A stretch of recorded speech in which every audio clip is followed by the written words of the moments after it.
They sat down to dinner, never knowing that each bite they took carried death.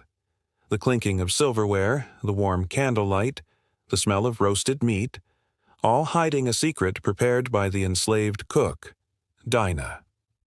In Charleston, South Carolina, in 1854, one meal would turn a plantation household into a scene of terror. Charleston, in the mid-19th century, was a city of contradictions.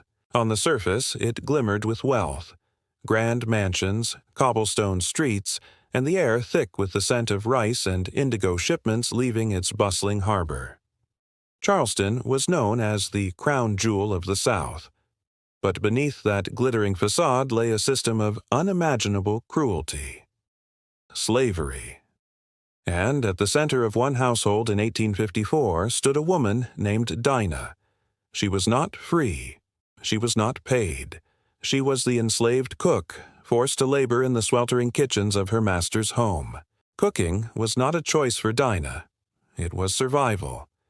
Every day she woke before the sun, grinding cornmeal, boiling stews, plucking chickens, kneading bread until her arms ached. The master's family relied on her for every meal, every taste of comfort.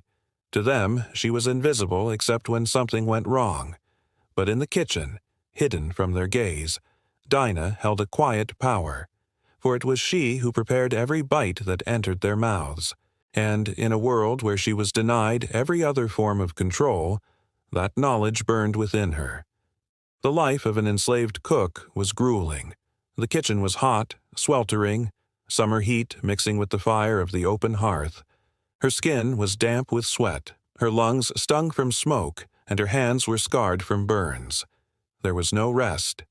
Breakfast, dinner, supper, the rhythm of the plantation beat inside the walls of the kitchen. But even worse than the physical torment was the humiliation. Dinah was forced to cook meals she could never sit at the table to eat. She roasted turkeys, glazed hams, prepared fine wines and desserts for her master's guests, while she herself survived on scraps. Every day she witnessed the cruelty of the slaveholding world. She saw families torn apart, children sold, beatings administered in the yard, and when she herself made a mistake, a dish too salty, a bread too burnt, she knew the whip could fall across her back. Over the years, the weight of injustice pressed down harder. Dinah's suffering, her rage, her grief, they built like a storm inside her. And then came the thought, a whisper in her mind. The food. Food was her domain. The master's family trusted her implicitly. They ate what she cooked without suspicion. What if, she thought, the same meals that kept them alive could also bring about their end? Poisons were not uncommon in the South. From the swamps and woods came roots and berries that could sicken or kill.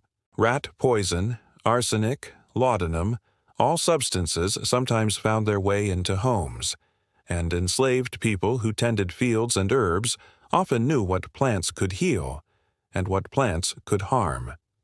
The decision was not made lightly. For Dinah, it was a matter of risk, terror, and certainty of punishment. She knew that if she failed, she would face unimaginable torment, perhaps death. But in her heart, the idea hardened into resolve.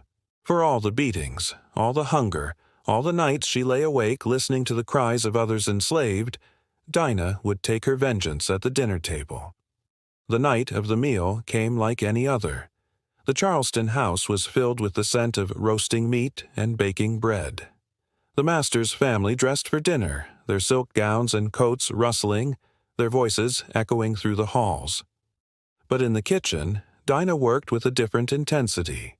Her hands moved with care, adding ingredients, stirring pots, seasoning just enough to mask what was hidden inside. A bitter powder, a subtle infusion, the poison folded seamlessly into the dishes. As the platters were carried to the dining room, Dinah's face betrayed nothing. She had done this routine countless times, but this night, each step felt heavier. The family gathered around the polished table. Candle flames flickered against silver and crystal. Laughter and casual talk filled the air. Plates were set before them. Steaming meat, seasoned vegetables, warm bread, sweet custards. The first clink of fork against plate rang out like a bell of doom. They ate, they drank. Each swallow carried with it more than nourishment. It carried Dinah's silent fury. At first, nothing seemed unusual. Conversation continued. A toast was raised. But then, slowly, faces began to change. One of the children clutched their stomach, wincing. The master's wife pressed her hand to her mouth. A son dropped his fork with a clatter, beads of sweat forming at his temple. Confusion turned to alarm. Chairs scraped against the floor as they stood, staggered, doubled over in pain. Moans filled the once lively room. Dishes crashed as hands knocked over goblets and plates. Dinah stood at the doorway, watching as chaos unfolded. The master gasped, his face pale, his hand reaching for the table as if for balance. His wife cried out, her voice trembling, before collapsing into her chair. The children whimpered, clutching their bellies. The dining room, once a place of opulence, had become a chamber of death, and at its center was the very food they had demanded from the hands of their enslaved cook. For Dinah, every cry, every pained expression was both terrifying and liberating. She had struck where they least expected, within the sanctity of their own home. What happened in the hours after remains clouded in fragments of history, whispered more than written. Records of enslaved resistance were often buried, suppressed, or distorted by those in power. But we know that panic swept through the household. Servants rushed to fetch doctors, to bring water, to pray over the afflicted. The poison did its work. Some died, others lingered in agony, and the house that had once boasted of its grandeur now reeked of sickness and fear. Word spread quickly through Charleston. Rumors of an enslaved cook who had poisoned her master's family sent shockwaves through the city. White families grew anxious, fearful. The very hands they relied on for food, for drink, for the care of their children. Those same hands might turn against them. And what of Dinah? For an enslaved person, such defiance carried only one outcome.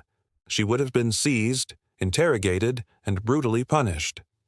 Most likely, she was executed, by hanging, burning, or some other public spectacle meant to terrify others into submission. But the official record is scarce. Her name may appear in fragments, in notes of trial proceedings, or in hushed recollections. To the white press of Charleston, she was not a heroine, but a warning. Yet among the enslaved, stories like Dinah's lived on as whispers of resistance, a reminder that even in the darkest conditions, people found ways, small or devastating, to strike back. For the enslavers, it created a paranoia that lingered long after. Meals that once brought comfort now carried the shadow of suspicion. Every dish prepared by enslaved cooks became a potential weapon. Trust fractured. Fear seeped into dining rooms across the South. Dinah's act may not be found in the grand histories of Charleston's elite, but in the undercurrent of terror it caused, her defiance echoed loudly. This was Dinah S.'s story, the enslaved cook who turned her master E.S. dining table into a place of death. She is one of countless men and women whose resistance was silenced in official histories, yet remembered in whispers of fear and courage.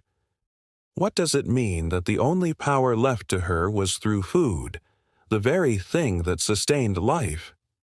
And what does it tell us about the fragility of a system built on cruelty, when one cook could bring it crashing into chaos?